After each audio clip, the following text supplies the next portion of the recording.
preguntan cuántas de estas 5 proposiciones son verdaderas y estas proposiciones están referidas a ese conjunto tal como A. En principio vamos a distinguir que los elementos de A son el 3, el 4, este objeto 3,4, que no es igual ni al 3 ni al 4 ni a estos dos. Entonces hasta ahí van 3, el 5, que sería el cuarto elemento, este objeto que individualmente considerado es el vacío, pero aquí ya no es más que un elemento. Este 4 con el vacío ya no es igual ni a este ni a los dos, y este 8. Entonces tenemos 1, 2, 3, 4, 5, 6 y 7 elementos. El cardinal de A tiene 7 elementos. Ahora me dice, el elemento 3,5 pertenece a la... No lo veo en ninguno de esos 7. Esto no es esto, ni esto, ni esto, ni esto, ni esto, ni esto, ni lo de acá. Entonces, esta primera proposición la estamos declarando falsa. Es falsa. Ahora me dice, 4, ese símbolo está contenido en el A. Si eso es cierto, amigos, si eso es cierto, entonces se sigue que el 4 debe ser elemento del A. El 4 debe ser elemento de A y al mismo tiempo esto tiene que ser elemento del A. Es decir, 4 pertenece al A y esto pertenece al A. Y estamos hablando de una conjunción, entonces implica que ambas proposiciones tienen que ser verdaderas para que sea verdadera esta proposición. 4 pertenece a la, efectivamente, es el segundo elemento que hemos visto. Este objeto pertenece a la, efectivamente le pertenece. Entonces, esta proposición, al tener ambas componentes, vendrá a ser, pues, verdadera. 3,4 está contenido en el A. Análogamente, si eso fuera cierto, entonces el 3 debe pertenecer al A y al mismo tiempo el 4 también debe pertenecer al A. Entonces, el 3 pertenece a la y el 4 pertenece a la al mismo tiempo. Efectivamente, el 3 es elemento de A, el 4 es elemento de A y esta proposición es pues verdadera. Este objeto pertenece a A, ya esta no podemos decir nada porque esta es la relación más elemental, más simple entre conjuntos. Entonces, esta proposición también es verdadera. ¿Por qué, profesor? Porque lo estoy viendo acá. Ahí está como elemento de A. Esta expresión de acá significa entonces, análogamente a lo anterior, que el 3,4 debe pertenecer a la al mismo tiempo que el 5 también debe pertenecer a la. Entonces, el 3,4 debe pertenecer al A y el 5 debe pertenecer al A. ¿De acuerdo? Si 3,4 pertenece a la, efectivamente esta proposición es verdadera. 5 pertenece a la. Ya ambas son verdaderas, entonces el resultado de esta operación lógica también será verdadero. Como me pregunta cuántas son verdaderas, observo que 4 son verdaderas y la clave será la letra D. Los cardinales de los conjuntos A sub 1, A sub 2, A sub 3 hasta A sub n me dice que son 1, 2, 3, n respectivamente. Entonces el conjunto A sub 1, su cardinal es 1, quiere decir que tiene un elemento, es un conjunto unitario. El conjunto A sub 2 tiene 2 elementos, es un par ordinario. El conjunto A sub 3 es una triada, ¿de acuerdo? Y así es una n, una n upla, así le decimos que tiene n elementos. Aunque el término n upla más bien se utiliza cuando estamos hablando de pares ordenados, triadas ordenadas y nadas ordenadas, ¿no? Bien, pero vamos a indicar que este conjunto tiene pues un elemento, el otro 2, el otro 3 y el enésimo conjunto tiene n elementos. Sin embargo, a mí no me habla de eso, sino me dice el producto de los cardinales, pero de sus conjuntos potencia.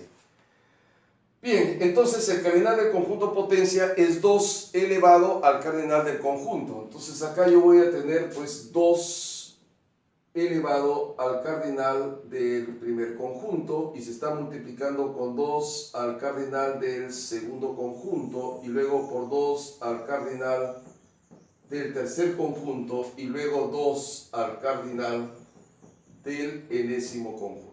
¿De acuerdo? Y me dice que esa multiplicación va a ser igual que 1024. Y nosotros sabemos muy claramente, amigos, que 1024, ¿qué cosa es? 2 a la 10. Por otro lado, esta es una multiplicación de potencias indicadas que tiene la misma base. Entonces el resultado va a ser 2 a la 1 más 2 más 3 hasta más n, que vendría a ser lo mismo que 2 a la 10. Bueno, al ser bases iguales, esto será igual, y tú sabes que esta expresión en particular es muy conocida, ¿de acuerdo? Esto es algo muy conocido. Entonces, ¿eso qué cosa es? Es una sumación que es n por n más 1 y todo esto entre 2 y que dice que va a valer 10. Bueno, ya esto es muy sencillo. Recuerda que esto que está dividiendo pues pasará a multiplicar. Y entonces me va a quedar que n por n más 1, atención aquí por favor, n por n más 1 vendrá a ser igual, ojo, vamos a ponerlo así, n por n más 1, 2 por 10 es 20, que es lo mismo que 4 por 5. Allí mismo yo estoy dándome cuenta de que cuánto vale el n. Esta es la multiplicación de dos naturales consecutivos, acá también, entonces el menor va con el menor. N tomará el valor de 4. Ahora sí vemos qué es lo que nos están pidiendo. Justamente determine n. La clave será la alternativa letra B. Este ejercicio es muy interesante porque nos está mostrando un conjunto A que tiene una peculiaridad. Como ustedes se darán cuenta, cada elemento de A considerado individualmente es un conjunto. Entonces, el conjunto A es un conjunto que recibe el nombre de conjunto familia, conjunto de conjuntos, ¿de acuerdo? Y también George Cantor le denominó conjunto de segundo orden, ¿de acuerdo? Bien, y luego también me están hablando del conjunto potencia del conjunto A, ¿de acuerdo? Muy bien, ahora, todas las proposiciones, sin embargo, que voy a analizar no tienen nada que ver ni con el B ni con el C, sino solamente tal vez con este elemento. Bueno, recordemos que por definición el conjunto potencia es aquel conjunto cuyos elementos, el conjunto potencia de A, es el conjunto cuyos elementos son subconjuntos, todos sus elementos son subconjuntos de A. Entonces, donde aparezca la relación de pertenencia, por lo menos en estas tres proposiciones, debe ocurrir que los que aparecen ahí deben ser a su vez subconjuntos de A. Entonces comenzamos a trabajar de este modo. Por ejemplo, si esto pertenece a la, quiere decir que esto ha sido un subconjunto de A. ¿De acuerdo? Veamos si eso es cierto. Entonces, esto ha tenido que ser un subconjunto de la. Si ese elemento de potencia es subconjunto de la.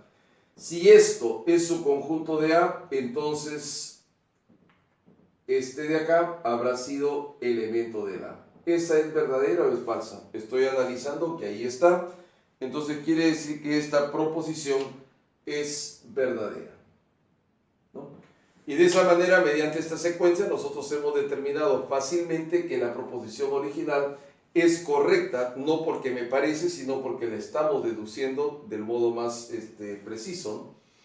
Si esto pertenece a la, otra vez, entonces quiere decir que ese objeto que está acá así, habrá sido pues subconjunto de A. Eso es lo que yo tengo que saber. Esto será subconjunto de A. Ahora, para que eso sea subconjunto de A, quiere decir que esto ha tenido que ser elemento de A. Y en este punto yo ya me estoy dando cuenta que esta proposición que es falsa. ¿Por qué? Porque el elemento es esto sin llaves, y esto, más no el que está acá. Entonces esto va a ser falso. ¿De acuerdo? El conjunto vacío es su conjunto en potencia de A, eso es verdad de manera absoluta. Mira, ¿por qué, profesor? Porque nosotros sabemos que el conjunto vacío es subconjunto de cualquier conjunto. Entonces, el conjunto vacío es subconjunto de cualquier conjunto, lógicamente también será del conjunto potencia. Entonces, esa es verdadera. Esto pertenece a la. Bueno, si esto pertenece a la, nosotros sabemos que esto tiene que haber sido subconjunto de la. Eso es lo que sabemos. Esto tiene que ser subconjunto de la. Y esta proposición es verdadera, puesto que el vacío es subconjunto de cualquier conjunto. Ya sabes que con la inclusión impropia o no estricta, que normalmente se la suele representar así, pero que en la teoría nosotros hemos visto que no es necesariamente de ese modo. Luego de esto me dice, esto está contenido en el potencia del A. Si eso es su conjunto del A, quiere decir que el objeto que está dentro debe haber pertenecido o pertenece a la potencia del A, ¿no es verdad? Para que esto sea su conjunto, entonces esto debió pertenecer a la potencia del A. Ahora, nosotros acabamos de descubrir en la proposición 4 que justamente pertenece. Entonces, esta proposición también va a ser verdadera. Me está preguntando en este ejercicio cuántos son verdaderos. 1, 2, 3, 4 son verdaderos y la clave será la letra E. Esta interesante pregunta me dice, dado el conjunto 1 con elementos A, el conjunto A con elementos 1, 2, 3, 4, 5, 6, 7, 8, 9, ¿de acuerdo? Determine cuáles de estos enunciados, de estos tres enunciados, van a ser verdaderos. Y empieza diciéndome así, existe X que pertenece a data que X más 7 sea menor que 15. A ver, veamos si esto es cierto. En principio, esto de acá solamente me dice que existe al menos uno. O sea, basta que uno cumpla para que esta proposición sea verdadera. Veamos si esto es cierto. Entonces, para esto, lo que nosotros vamos a hacer es transponer el 7. Este 7 debe pasar a restar. Entonces, me va a quedar que el X vendría a ser menor que ¿quién? Menor que 8. Entonces, la pregunta mía es, ¿hay elementos en A que sean menores que 8? Claro, el 1, el 2, el 3, el 4, el 5, el 6, el 7. Entonces hay un montón de elementos y por lo tanto esta proposición vendrá a ser verdadera, porque bastaba que existía uno, pero estoy viendo que hay mucho más, ¿de acuerdo? Dice, existe un X en el A tal que verifique esta ecuación. Bueno, perfecto, pero yo puedo resolver esta ecuación sin ningún problema y resulta que X va a valer a 0, ¿de acuerdo? X vale 0, entonces yo digo, ¿existe un elemento de A cuyo valor sea 0? No, esa proposición por lo tanto es falsa, ¿de acuerdo? Esta proposición es falsa. Ahora me dice, para todo X, es muy diferente decir que existe al menos uno a decir para todo. ¿Qué significa? Que cada elemento de A deberá verificar esto. Vamos a ver si eso es verdad. Y para esto solo debo resolver esta sencilla inecuación. Entonces me quedará que el X, el 7 pasa a restar, el X es menor o igual a 9. Entonces, para todo X de A, ¿esos valores, elementos de A, son menores o iguales que 9? Claro que sí. Entonces, esta proposición vendrá a ser verdadera. Entonces me dice, determine qué enunciados son verdaderos, el primero y el tercero, y la clave será la alternativa letra D. Bien, me está indicando un conjunto que tiene como elementos al menos 2, menos 1, 0, 1 y 2, ¿de acuerdo? 5 elementos. Entonces me dice, para todo. Entonces cuando decimos para todo, simple y llanamente significa, se está refiriendo a cada uno de esos 5 elementos, ¿de acuerdo? Para todo X que pertenece a la y para todo Y que pertenece a la, no necesariamente distintos, pero para cualquier elemento de ellos me dice que elevado al cuadrado y sumándole 2 tiene que ser mayor que el Y. Entonces, ¿cómo resuelvo yo este tipo de proposición? Muy sencillamente, como me dice para todo X que pertenece a la, si yo encuentro una falla, un solo elemento límite que impida que esto sea siempre como está indicando para todo, entonces esa proposición sería verdadera. A ver, analicemos la siguiente situación. Tú sabes que uno de los elementos que pertenece al conjunto A es el 0. Como me dice para todo, puedo elegir alguno de ellos y en este caso voy a elegir al 0. Entonces yo voy a tener aquí que 0 al cuadrado más 2 será mayor. Fíjate bien que puedo elegir varios ahí, puedo elegir al menos 1, puedo elegir al 0, puedo elegir al 1, puedo elegir incluso al 2, voy a elegir al 2. Entonces, esta suma será mayor que 2 y vemos que esa proposición es falsa. Entonces, ya no es para todo. Y si ya no es para todo, esta proposición termina siendo falsa. ¿De acuerdo? En este caso me dice, existe un único elemento X que pertenece a la. Existe un único Y que pertenece a la. Entonces ya no es un único. Mira, estos ejercicios los han colocado supuestamente en uno de los centros pre de nuestro país. Y me hace gracia porque, ¿qué significa existe un único? Que hay uno solo y punto. ¿De acuerdo? Entonces acá lo correcto debería ser que existe un único X que pertenece al A y existe de repente un Y que pertenece al A. Tal que siendo estos diferentes, al cuadrado debe ser lo mismo, ¿de acuerdo? Ambos sí. Bueno, esto no es difícil porque esta es una ecuación conocida, ¿ya? Esta ecuación, ¿cómo se resuelve, profesor? Se resuelve de este modo, jóvenes. Como lo estamos indicando en este momento. Esta ecuación, y que ya en álgebra más adelante se verá, esto es que el X vale Y o el X vale menos Y, ¿de acuerdo? El X vale menos Y. Ahora, como me dice que el X es diferente del Y, pero como esta disyunción débil es verdadera, bastando que una de estas sea verdadera, si yo encuentro, atención, si yo encuentro esto de acá, entonces de alguna manera voy a tener la respuesta. Y eso es sencillo. ¿Por qué, profesor? Porque está el 1 y el menos 1, el 2 y el menos 2, incluso el 0, ¿de acuerdo? Entonces yo voy a decir, mira, ve, 2 será lo mismo que un Y, y ese Y que no va a ser igual, fíjate bien por favor, acá ven, ¿te das cuenta? El Y vale menos 2, entonces menos va a ser igual que el X. Entonces basta que exista 1. Ahora me pregunta, ¿existe un único X que pertenece a la tal que exista Y que pertenece a la que se dé cuenta de esto? No, no existe un único.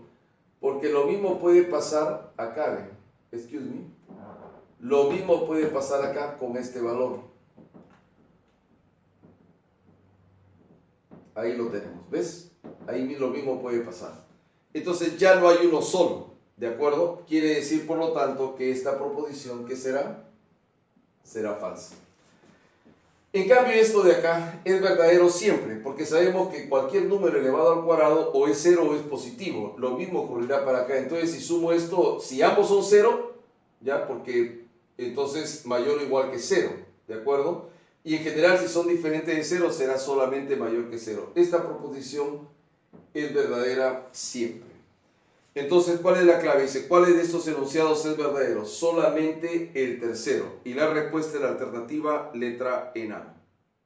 Tenemos aquí dos conjuntos que nos dan el conjunto A, cuyos elementos son el 2, el 3 y el 8, y el conjunto B, cuyos elementos son el 1, el 2 y el 7, ¿de acuerdo? Dice, y los siguientes enunciados. Existe al menos un elemento en A tal que para todo elemento de B. Fíjate bien, acá me dice, existe al menos uno de estos, pero que operado por una adición, con cada elemento de estos, su resultado sea mayor o igual que 9. ¿Qué significa? Que si encuentro al menos uno aquí que cumpla esto, entonces todo va a estar bien. Y esto no será difícil, observen. Como me dice solamente X pertenece a la, nosotros podemos pensar, fíjate bien, el Y yo sé que es 1, 2 o 7, 1, 2 o 7. Entonces ahí va a estar el Y, mayor o igual que 9, ¿de acuerdo? Eso es lo que me están indicando. Pero, ¿cómo yo conseguiría que todos estos elementos sean mayores o iguales que 9? Con el 8. El 8 es un elemento que está en A. Entonces, 8 más 1 mayor o igual que 9, verdadera. 8 más 2, 10, mayor o igual que 9. 8 más 7, 15, mayor o igual que 9. Como acá me dice que basta un solo elemento de A que cumpla para que se dé esta relación, hay uno al menos en A que la va a cumplir. Y por lo tanto, esta proposición será verdadera. Una vez más, existe al menos un elemento en A, que podrá ser el 2, el 3 o el 8 o más de uno de ellos. Pero para todo I debe ser, cada elemento de B debe ser verificado en esta relación. Entonces yo puedo tomar el valor de I1 y asignándole al X8, que es elemento de A, me da justamente esa expresión, la mantiene. Luego cojo el valor 2 y le sumo el 8 y mantiene. 7 y le sumo el 8 y mantiene la desigualdad. Entonces esa proposición va a ser verdadera porque me decía que existe al menos uno, ¿de acuerdo? Bien, en la segunda proposición hay que tomar en cuenta lo siguiente. Fíjese bien, me dice, existe un subconjunto con dos elementos contenido en A. Bien, ese subconjunto tendrá dos elementos si se indica explícitamente que el X1 es diferente del X2. Porque ustedes claramente saben, amigos, que si yo tengo esto es totalmente posible de escribir, pero esto simplemente equivaldrá a eso, ¿de acuerdo? Bien, pero es posible de escribirse así, incluso se pueden escribir muchos elementos, ¿no? Yo podría tener de repente así, 1, 1, 1, 1, 1, 1, ¿no? Y esto seguirá siendo este mismo. Si yo desease que esto tuviese dos elementos, debo indicar que esos elementos, si fuesen indicados de modo general, como por ejemplo x1, x2, esos tendrían que ser diferentes. Otra manera de indicar lo mismo sería que el cardinal de ese conjunto es 2. Entonces ahí sí obliga directamente a que esos dos pues sean diferentes, ¿de acuerdo? Ahora, existe al menos uno que está contenido en A, pero que no necesariamente sus elementos sean distintos. Y existe otro que también está contenido en B, tampoco sus elementos obligatoriamente son distintos. Tal que la suma de estos, de acuerdo a la suma, el doble de la suma te debe dar la suma de acá. Pero lo que sí es cierto es que esto de acá es un número par, ¿de acuerdo? Voy a considerar, amigos, fíjense bien, voy a considerar que fuesen iguales, por ejemplo, ¿no? Que fuesen iguales. O sea que acá yo tengo 2 y sub 1, por decir así. Lo podré simplificar y voy a poder encontrar esa relación. O podemos hacer lo siguiente también, ya te estoy indicando una idea nada más. Observe acá. Vamos a suponer que estos fueran diferentes. Entonces, esto de acá es un número par. Este es un número par. Entonces, no puede ser el 1 con el 2 con el 7, sino solamente el 1 con el 7. ¿Ya? Así lo voy a poner. Entonces, acá 1 más 7, que me dará 8. Entonces, yo voy a tener 2 veces x1 más x2, ¿de acuerdo? 2 veces x1 más x2 igual 1 más 7.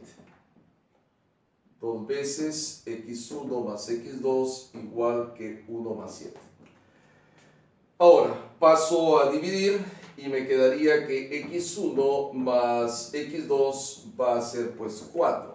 x1 más x2 va a ser 4. Profesor, pero yo sumo el 2 con el 3, el 2 con el 8, el 3 con el 8 y no me da 4. Sí, eso es cierto. Pero yo te dije que estos podían ser iguales y basta que uno de estos cumpla para que esa proposición que sea verdadera. Esta proposición será verdadera. Por eso es que nuestra discusión al inicio se centró en que justamente yo me di cuenta de que esos elementos no necesariamente son distintos. Ahora, yo podría sumar 1 más 1, 2, ¿de acuerdo? Y ver qué es lo que pasa, o 2 más 2, 4, que también cumpliría, ¿de acuerdo? Bien, entonces vamos a ver acá. Existe al menos un x de A, tal que, o sea, basta un elemento en A, tal que para todo se debe verificar, se cumple esta relación. A ver, ¿cómo será esto acá? Vamos a analizar esta relación. Acá arriba no lo hicimos, sino solamente lo mencionamos, pero acá lo voy a analizar una por una. ¿Qué significa, profesor? Acá dice 2 por i, o sea, sería un valor del i es 1. Un valor del i es 2. Un valor del i es 7. Entonces yo puedo colocarlo de esta manera. ¿Te das cuenta? Y se va a sumar, porque acá se está sumando. Mira, acá se está sumando. Ahí está el 2 por i, es lo que estoy escribiendo. Pero me dice que en todos los casos debe ser pues menor que 3. Entonces yo ya estoy colocando acá, acá y acá. Entonces, me pregunta, si hay un elemento x de A, que lo estoy colocando así, tal que sumado con esto te dé menor que 3. Eso es absurdo porque todos los elementos de A son naturales. Entonces, un natural más esto te da más que 14 en esas condiciones. Entonces, esta de acá no puede ser. Si yo coloco acá otro número, elemento de A cualquiera, tampoco va a poder ser porque ya este número lo sobrepasó. Y si acá fuese cierto, acá tendría que ser 0, ¿de acuerdo? Para que se verifique esto, 0 más 2 menor que 3. Pero resulta que ningún elemento de A es 0. Por lo tanto, esta proposición, ¿qué resulta ser? Esta proposición resulta ser falsa. Como me está preguntando cuáles son verdaderos, solamente son verdaderos 1 y 2 y la respuesta será la alternativa letra B. Interesante pregunta. Mira, me dice cuántos subconjuntos propios tiene este conjunto A. Pero este conjunto A te da una expresión con radical y toda esta expresión, fíjate bien, con radical tiene que ser un número natural. Esto de acá no puede ser, por ejemplo, 2, porque sería raíz de 2, y raíz de 2 no es un número natural.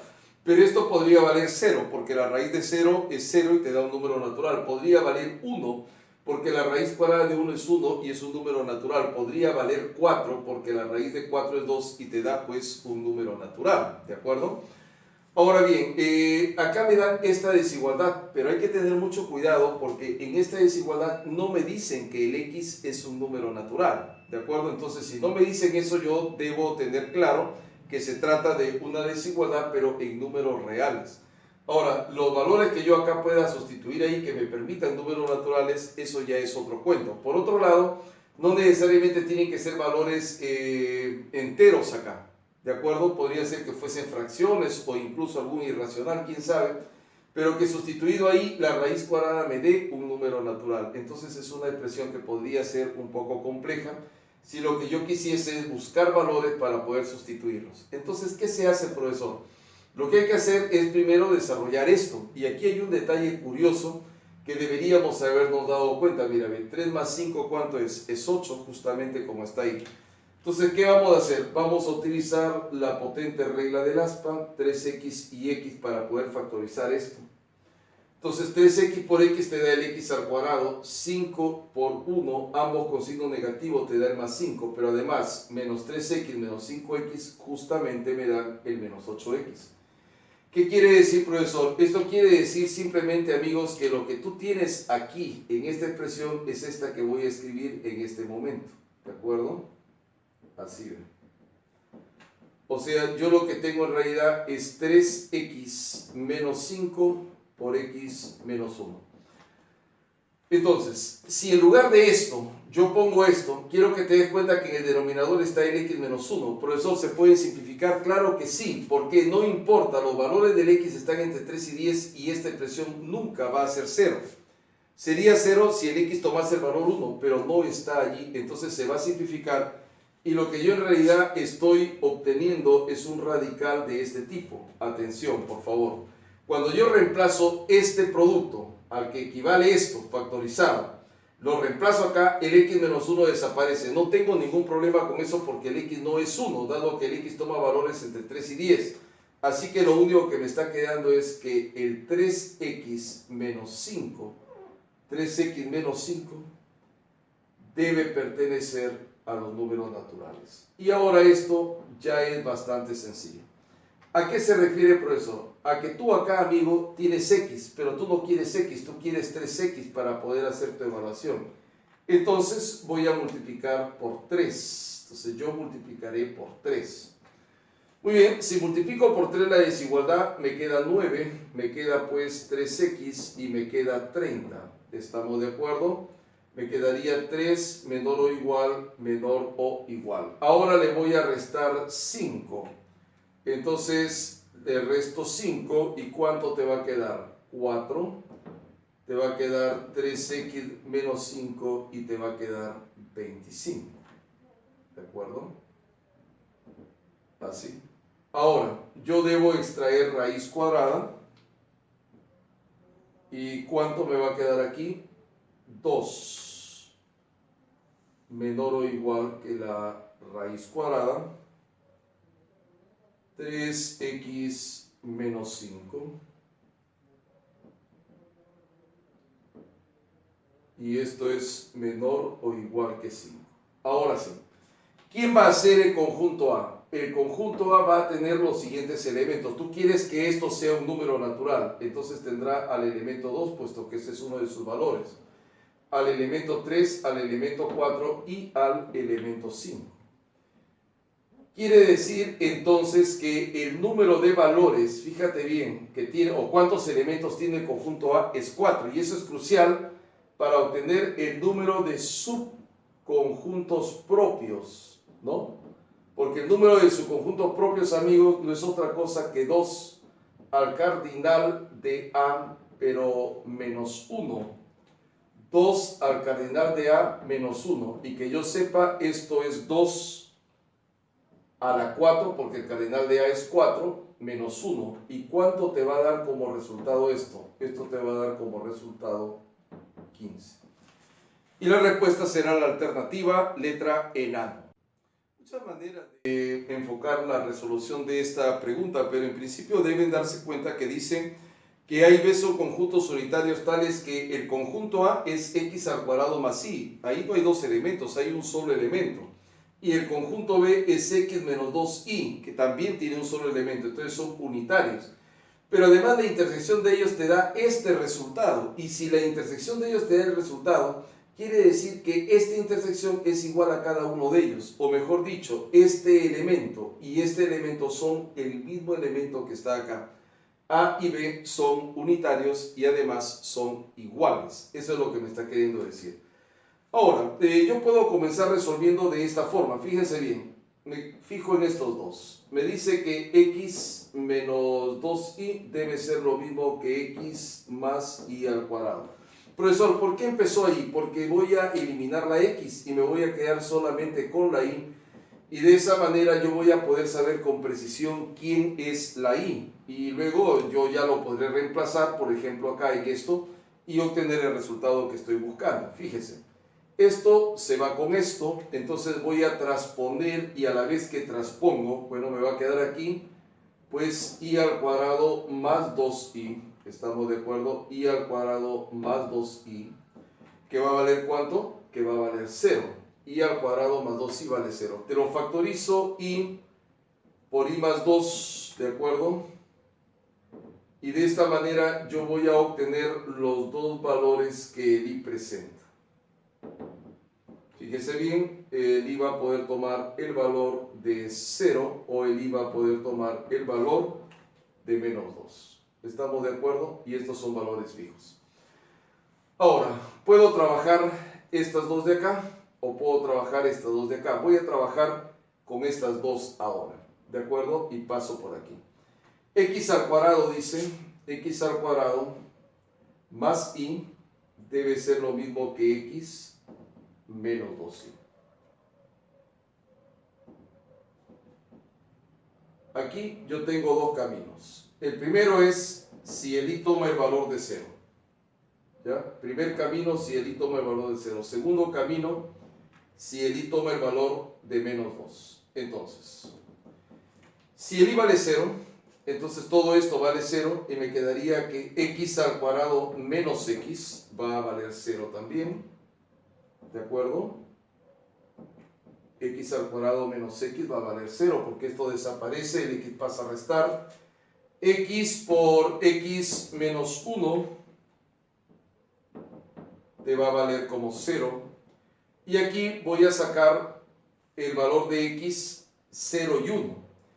Entonces, el conjunto solución de valores que nosotros vamos a obtener, atención acá por favor, el conjunto solución de una vez lo vamos escribiendo. ¿Ya? Va a tener como elementos, atención, por lo menos a esto.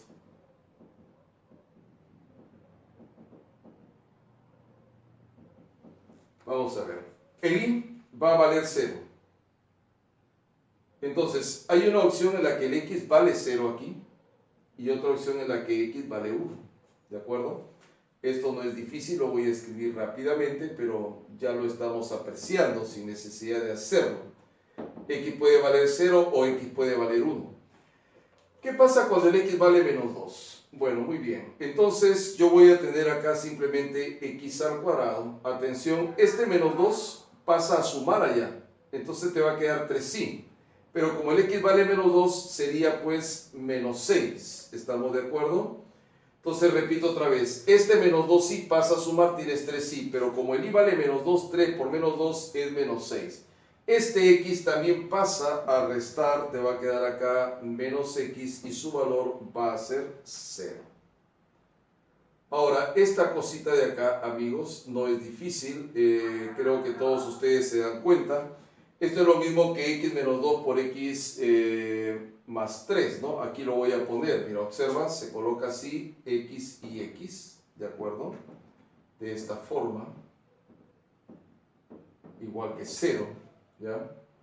Entonces el primer signo directamente viene acá y menos por menos es más. Entonces yo debo buscar dos factores del 6 que al sumarse te den justo este coeficiente menos 1. Pues tiene que ser el 3 y el 2, porque si yo sumo el menos 3 con el 2 te da el menos 1. Y el x terminaría siendo 3 y el x terminaría siendo menos 2. ¿Estamos de acuerdo?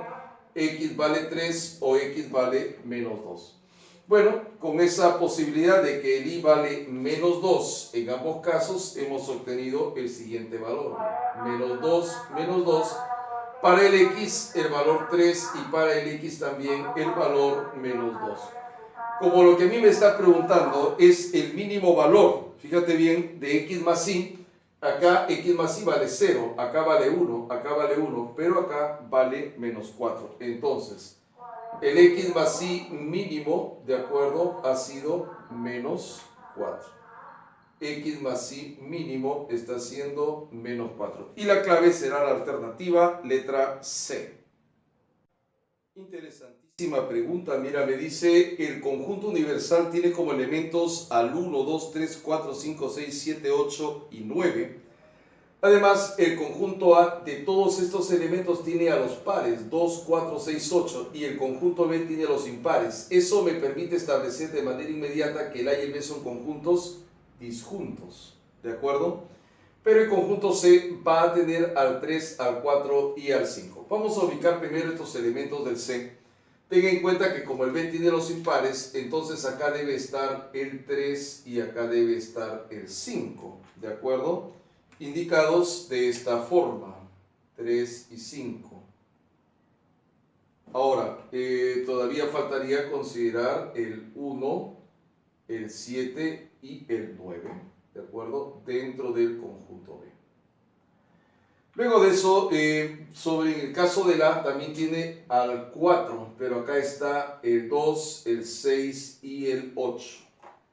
Ahora, si ustedes se dan cuenta, 1, 2, 3, 4, 5, 6, 7, 8 y 9, ahí están todos los elementos, aquí no hay nada, aquí tampoco hay, ¿de acuerdo? Entonces nosotros tenemos ya ubicados los elementos de esa manera.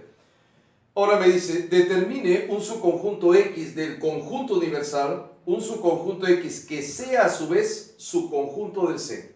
Así que si va a ser subconjunto del C, los únicos posibles, como aquí hay un total de 3, son 8, ¿de acuerdo? Posibles subconjuntos del C, pero que no sean subconjuntos ni del A ni del B. Entonces, mira, a ver, si yo considero este elemento, a ver, quiero que nos demos cuenta aquí, el conjunto C que tengo acá, ¿quiénes son sus subconjuntos? No es difícil de establecer un conjunto de subconjuntos que además tú ya sabes que el conjunto de los subconjuntos de C es el conjunto potencia, ¿de acuerdo? Entonces vamos a escribirlo aquí mejor para poder tener una máxima referencia. El conjunto de los subconjuntos de C es el conjunto potencia. ¿Y quiénes son? Para comenzar, el vacío. Y luego, cada uno de ellos considerado, cada elemento considerado individualmente va a ser un subconjunto. Va a estar pues el elemento 3, va a estar el elemento 3, va a estar el 4 y el 5. Profesor, ¿ahí termina? Claro que no, ¿de acuerdo? Nosotros sabemos que ahora debemos elegir los pares ordinarios, que también van a ser 3, ¿de acuerdo? Los pares ordinarios, que sería pues el 3, 4, el 3, 5, el 4, 5 y el mismo C, ¿de acuerdo? Y el mismo C. Ya está, el mismo C. Si nosotros contamos, lógicamente nos damos cuenta de que hay un total de 8. 1, 2, 3, 4, 5, 6, 7, 8. Así que ahí están todos, ¿de acuerdo? Entonces yo quiero un subconjunto de C. Estos son todos los subconjuntos de C que no esté contenido en el A. A ver, este de acá ya quedó fuera porque este está contenido en el A, ¿de acuerdo? Que tampoco esté contenido en el B. Este está contenido en el B, este está contenido en el B. El 3,5 está contenido en el B, ¿de acuerdo? El 3,5 está contenido en el B. El 4,5 no, así que este sí vale. El 3,4 tampoco, este sí vale. No cuenta el vacío porque el vacío es su conjunto de estos y dice que no debe ser, entonces este de acá también ya fue, ¿de acuerdo? Y el C tampoco es subconjunto ni del A ni del B.